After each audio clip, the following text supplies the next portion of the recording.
She did not cry. She did not argue. When the officer snapped the handcuffs around her wrists, Grace Holloway simply closed her eyes and whispered 4 words that no one in that diner understood. 20 minutes later, 3 black vehicles surrounded the parking lot, and armed men in tactical gear moved toward the front door. What the small town of Cedar Falls was about to learn would change the way they looked at silence forever. Cedar Falls was the kind of town where everybody knew everybody, and strangers were noticed the moment they stepped off the highway. Grace had been sitting alone in the corner booth of Ruth's Diner for 3 days straight, always ordering black coffee, always watching the door, always leaving exactly at 4 in the afternoon. The waitress thought she was running from something. The regulars thought she was hiding from someone. Officer Dale Pruitt, only 6 months into the job and eager to prove himself, decided she looked suspicious enough to check. He approached her table with his hand resting near his belt. He asked for identification. She reached slowly into her jacket, and that single movement was enough to make him panic. He grabbed her wrist, spun her out of the booth, and pressed her against the counter, while the whole diner went silent. Grace did not resist. She did not explain who she was. She only repeated those same 4 words under her breath, over and over, like a prayer she had memorized long ago. Dale cuffed her and read her rights, certain he had caught something big.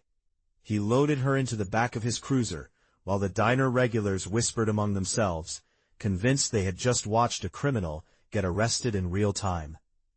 Nobody noticed the small earpiece that had fallen from her collar onto the tile floor. Nobody noticed the tiny transmitter clipped inside her jacket, still active, still listening. At the county station, Grace sat in the holding room with her hands folded, calm as still water. The desk sergeant tried to run her fingerprints, but the system returned nothing. No record, no name, no history at all.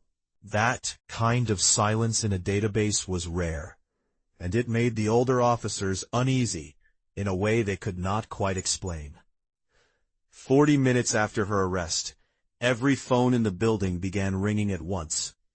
A voice on the other end identified itself only as Federal Coordination and asked one simple question. Where is she being held?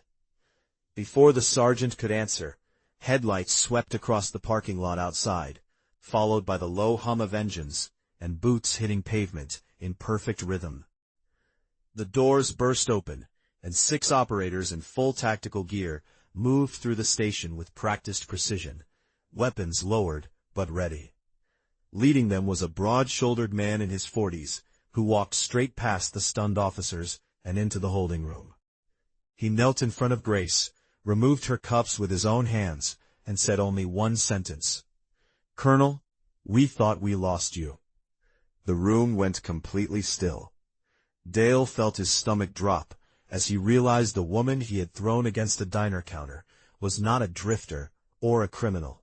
She was Colonel Grace Holloway, a decorated combat veteran who had spent the last 3 days in Cedar Falls under deep cover, quietly protecting a 12-year-old girl hidden in witness protection 2 blocks from that very diner. The 4 words she had whispered again and again were not a confession. They were the code phrase that told her team she had been compromised and needed immediate extraction, spoken calmly so the child under her protection would never sense danger. Dale stood frozen as the weight of what he had done settled over him. His reckless assumption had nearly exposed a protected witness and endangered an operation that had taken months to build. Grace rose slowly, straightened her jacket, and looked at him without anger, only quiet disappointment. She told him that real strength is never loud, and that the people who protect others the most are often the ones who say the least about it. Dale lowered his eyes, unable to find any words that felt worthy of the moment. Outside, the tactical team quietly moved the young girl and her guardian into a secure vehicle, their faces calm, their voices low, as if this kind of danger was simply another Tuesday. The diner regulars watched through the window in stunned silence, finally understanding that the quiet woman in the corner booth had been carrying more courage in 3 days than most people carry in a lifetime. Before she left Cedar Falls for good, Grace stopped at the station one last time. She placed a small velvet box on the front desk and told Dale to open it after she was gone. Inside was a single silver coin, engraved with the words, "Silence is sometimes the loudest form of courage." Dale kept that coin in his pocket for the rest of his career, and every time he felt the urge to judge someone too quickly, he reached in and remembered the woman who said nothing, so an innocent child could stay safe. Grace Holloway never returned to Cedar Falls, but her lessons stayed behind in every officer who heard the story. True strength does not announce itself. It protects quietly, it endures silently, and it never asks for recognition. Sometimes the bravest people in the room are the ones who choose to say nothing at all. If this story moved you, hit like, drop a comment, and subscribe for more emotional stories that honor quiet courage and hidden strength.